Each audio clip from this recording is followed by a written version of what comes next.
What's going on, guys? It's been a while since we've done a deck profile here. Guy in the big seat doing the other games. This is the new deck that I've been monkeying around with. Just finally finished it yesterday. I'm trying to be a little quiet because basically everyone else in my house is sleeping.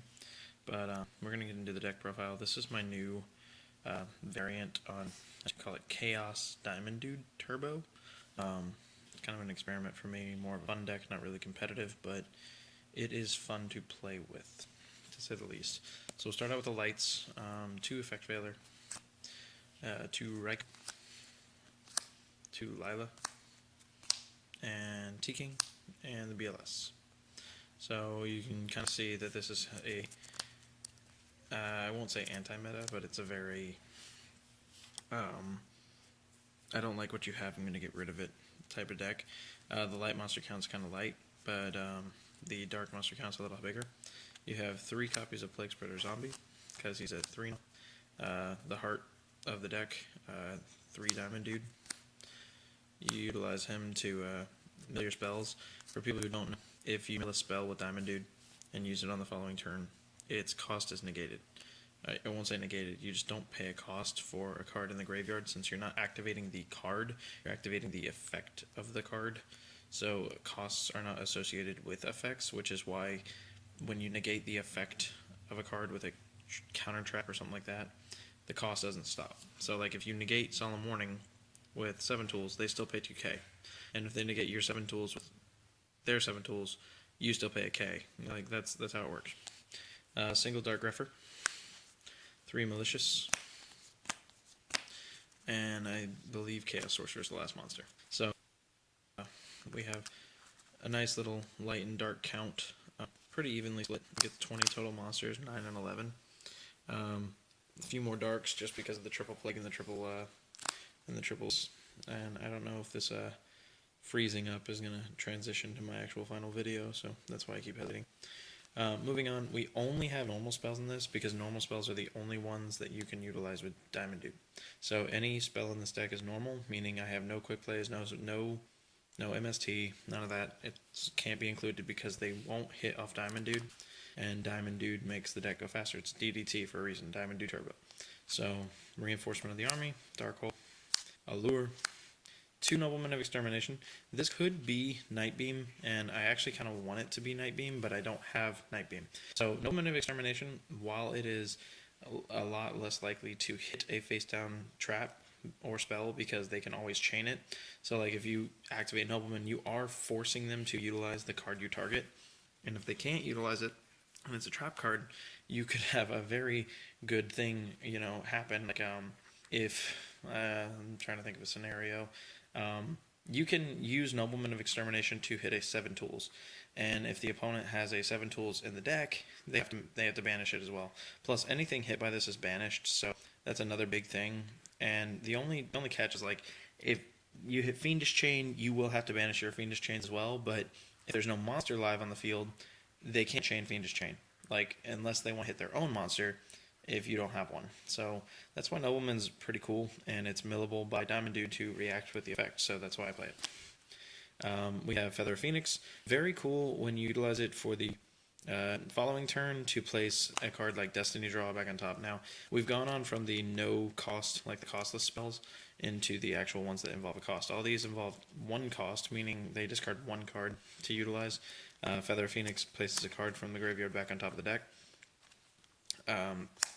2 D-Draw, because I only have 6 total D-Heroes, so unless you're hitting it with Diamond Dude, you're not in the best spot. And the reason why there's only 2 is because I have 2 Solar Recharge as basically the company.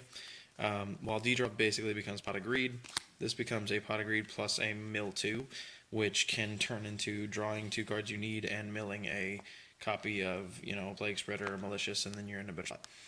Dark Core, pitch 1, banish. I do main deck 2. The only reason why is I can get around the discard cost. Banishing is a pain in the butt. I mean, cards that have prevention from destruction.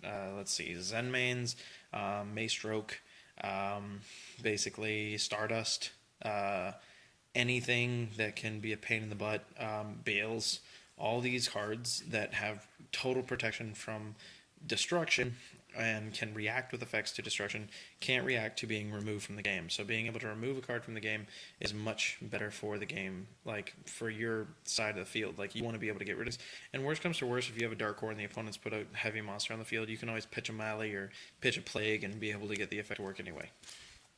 Now into the last 3 spells, and it's 3 Magical Stone Excavation. You pitch 2, get any spell from your graveyard. That is ridiculous in this deck. Like just pitch 2. Like you can pitch. I've had situations where I've pitched a Light and a Dark to be able to summon the BLS in my hand to get back the Destiny draw to be able to discard Mally to special summon again and draw 2 cards. Like this card's just nuts. At 3 is awesome. And then the only traps in the deck fill out the deck. Bottomless, obvious at 1. Compulse at 1.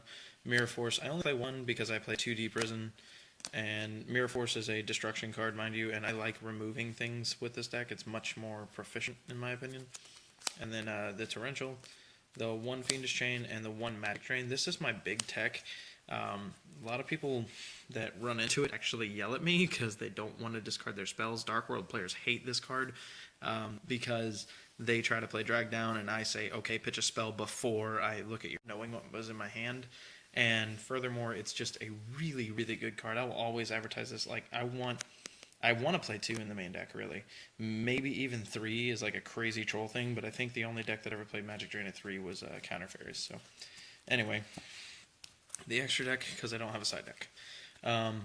This is a go-to situation card, but he is awesome to get back my Diamond Dude after he dies. He's a 21 body, you know, God, what's his name?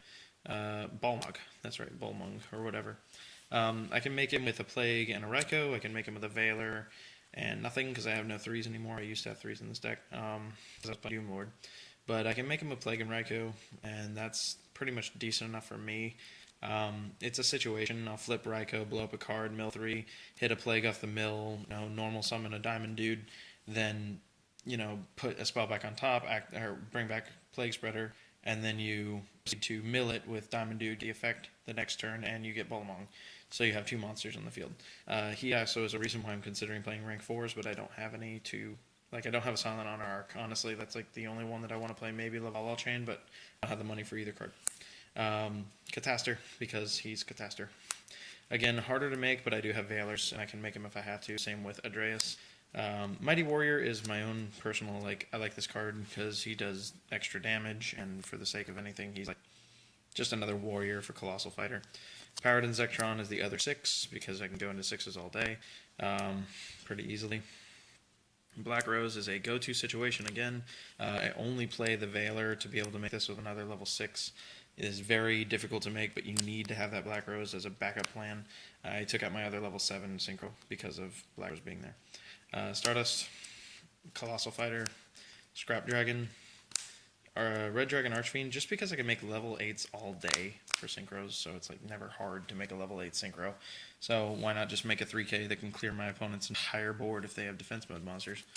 Bales, because he's freaking invincible, unless, you know, I'm kind of having a curse with this guy because I just picked him up yesterday, and every time I play him, he's gone by the second turn he was on the field.